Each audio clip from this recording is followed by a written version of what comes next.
بسم الله الرحمن الرحيم.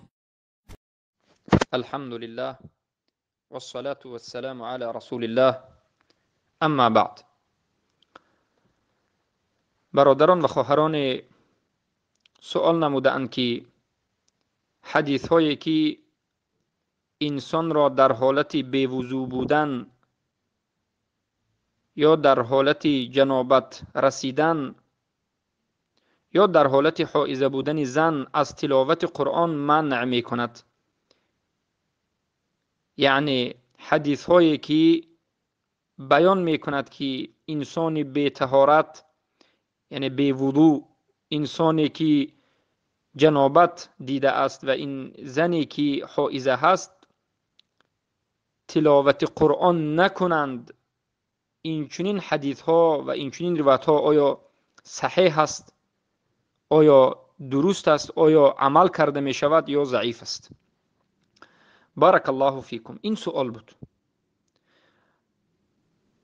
علما و محدثین از اهل سنت و الجماعت بیان می کنند و می گویند که هر روایات و هر احادیث، یعنی حدیث هایی که انسان را از تلاوت کردن قرآن منع می کند، باز می دارد، نهی می کند، یعنی قرآن را در این حالت و آن حالت نخوانید میگد، همه این چنین حدیث ها و روایت ها ضعیف است.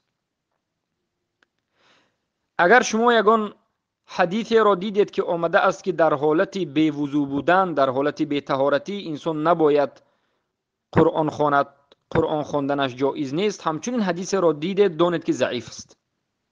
اگر شما حدیث را دیدید که بیان میکند که انسانی که جنوب دیده است، جنابت رسیده است، خواه زن یا مرد، در این حالت جنابتش تلاوت قرآن نکند، این هم حدیث ضعیف است. یا حدیث را دیدید که زنی حائضه را از تلاوت قرآن منع میکند، ضعیف است. یعنی همه حدیث هایی که از تلاوت کردن قرآن، از خواندن قرآن انسان را باز می‌دارد، کدام حدیث نباشد، فرق ندارد، ضعیف است. بله، حدیث آمده است که رسول اکرم صلی الله علیه و سلم گویا گفته باشند. حدیث ضعیف است. ما این حدیث رو به رسول الله صلی الله علیه و سلم نسبت نمیدیم، برای این گویا میگیم که آمده است لا يقرأ شيئا من القرآن الجنوب والحيض لا يقرأ شيئا من القرآن. انسانی که حائضه هست، یعنی زنی که حائضه هست و زن یا مردی که جنابت دیده است، چیزی از قرآن را تلاوت نکند، یعنی قرآن نخواند، یعنی قرآن نخواند. این چنین روایت هست، اما این روایت ضعیف است. و این چنین روایت های دیگر هست که آمده است، اما روایت های ضعیف است. بارک الله فیکم. اما روایت های ضعیف است. از همین جهت ما میگویم که هر کسی که البته قرآن خواندنی باشد، وضو کند، طهارت کند، پاک باشد و بعد از این تلاوت قرآن کند، این بهترین است، این احترام قرآن است، این بهترین عمل است و این عبادت است.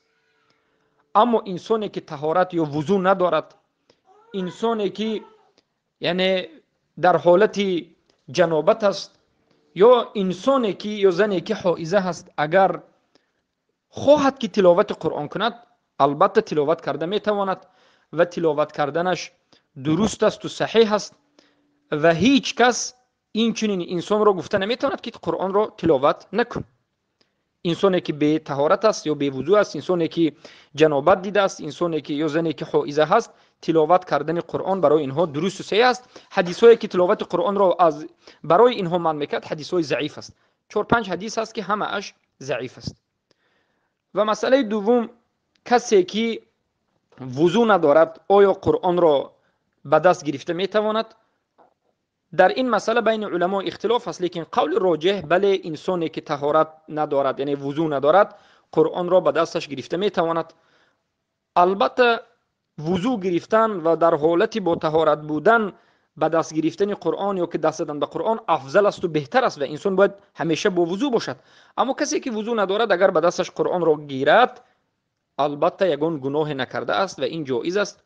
و حدیثی که در این باب آمده است که انسان بی طهارت قرآن نخوان یا که قرآن را به دست نگیرد ضعیف است یا که معنای دیگر دارد. در این مسئله حدیث آمده است در سنن و مسند که از عمرو بن حزم رضی الله عنه روایت است که رسول اکرم صلی الله علیه و سلم نامه می نویسند به اهل یمن و میگن لا یمس القرآن الا طاهر، قرآن را دست نزند مگرم یک طاهر. علما همین حدیث را حجت میگیرند و میگن که انسانی با طهارت باید قرآن را دست زند. کسی که وضو ندارد و طهارت ندارد قرآن را دست نزند. اولا علما میگن که این حدیث ضعیف است. این حدیث عمرو بن حزم ضعیف است. از همین جهت کسی که وضو نداشته باشد هم به قرآن چنگ زدنش، دست زدنش جایز است. به دستش گرفته خوندنش قرآن را جایز است بی طهارت باشد. اگر گفتند فرضاً گیریم، اگر تصور کنیم که این حدیث رو اگر صحیح هم بگوییم، معنای حدیث همین است که انسانی که نجس هست به قرآن دست نزند. یعنی کدام انسان نجس است؟ المؤمن لا ينجس المؤمن، المؤمن لا ينجس. انسان مؤمن هیچگاه نجس نمیشود. خیلی که حدیث متفق علیه به این دلالت میکرد، حدیثی که ابو هریره رضی الله عنه روایت میکرد انما المؤمن لا ينجس او لا ينجس شيء. انسان مؤمن هیچگاه انسانی نجس نمیشود. انسانی طاهر دست زند معناش این است که یعنی انسان مؤمن و موحد به قرآن چنگ زند. اما انسانی که مؤمن نیست، انسانی که مشرک است، انسانی که یهود است و یا که بگیم نصارا یا که مشرک بودیست است، اونها قرآن را چنگ زدنشون درست نیست میگن. اگر به این معنا گیریم یعنی قرآن را به دست اونها دادن، یعنی که اونها به دستشون بگیرن، از این جهت درست نیست. اما این حدیث گفتند ضعیف است. یعنی این دلالت میکند که انسانی که طهارت ندارد به قرآن چنگ زدنش یعنی دست زدنش ممکن است. اما مسئله باقی میماند انسانی که جنابت دیده باشد، انسانی که جنابت دیده باشد و انسانی که بارک الله فیکم زنی که حائضه باشد، آیا یعنی قرآن را به دستش گرفته میتواند یا نمیتواند؟ البته قول راجح همین است که انسانی که جنابت دیده است، زن یا مردی که جنابت دیده است، قرآن را به دست گرفتنش درست است، صحیح است. چرا که رسول اکرم صلی الله علیه و سلم نامه ها می نویسند، مشرکین این نامه ها را میخوندند در حالتی که در درون این نامه رسول اکرم صلی الله علیه و سلم نوشته آیات ها نوشته شده بود. به پادشاه کسرا، به پادشاه هرقل نامه نوشتند در حالتی که اونها هم نجس بودند و هم هیچ کسی گفته نمیتواند که اونها از جنابت پاک بودند. اون نامه هایی که در درونش آیت بود میخوندند و این دلالت میکرد که انسانی که جنوب است و حائضه هست یعنی قرآن را اگر به دستش بگیرد جایز است. اما علما و جمهور علما میگن که زنی که حائضه هست بهترش یعنی به بالای قرآن یگان لطه بگذارد، یگان یک متاع گذارد و بعد از این قرآن را به دستش بگیرد. عموما سخن جمع الجمع می شود که انسانی که بی طهارت است، بی وضو است، زنی که یا مردی که جنابت دیده است یا زنی که حائضه است، می تواند که ذکر کند، می تواند که تلاوت قرآن بکند. خیلی که در این مسئله حدیث صحیح است که از عایشه رضی الله عنها مادرمان آمده است که میگن که کان النبی صلی الله علیه و سلم یذکر فی کل احیانه، رسول اکرم صلی الله علیه و سلم همیشه در همه حالتش ذکر الله میکرد و معروف است که رسول الله صلی الله علیه و سلم در بعضی حالت‌ها با زنشون علاقه جنسی میکردند، هم بستری میکردند و بعد از این یعنی بگویم غسل نکرده خوب میکردند. اما پیش از خوب رفتنشون بعد از علاقه جنسی دعای شب رو میخوندند، دعای پیش از خوب رفتن رو میخوندند، سوره قرآن رو میخوندند. این دلالت میکند که در حالت جنوب هم سوره قرآن خوندن جایز است.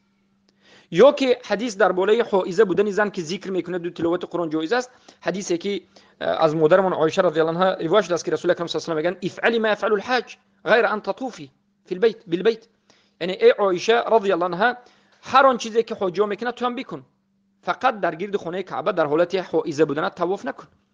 این دلالت میکند که مادرمان عایشه رضی الله عنها در حالت حائضه بودنشون هم یعنی ذکر میکردن و تلاوت قرآن میکردن در حالت حج بودن. بارک الله فیکم. برای همین این مسئله با همین جنبش می شود که تمام حدیث هایی که از تلاوت قرآن کردن من میکند ضعیف است. بارک الله فیکم.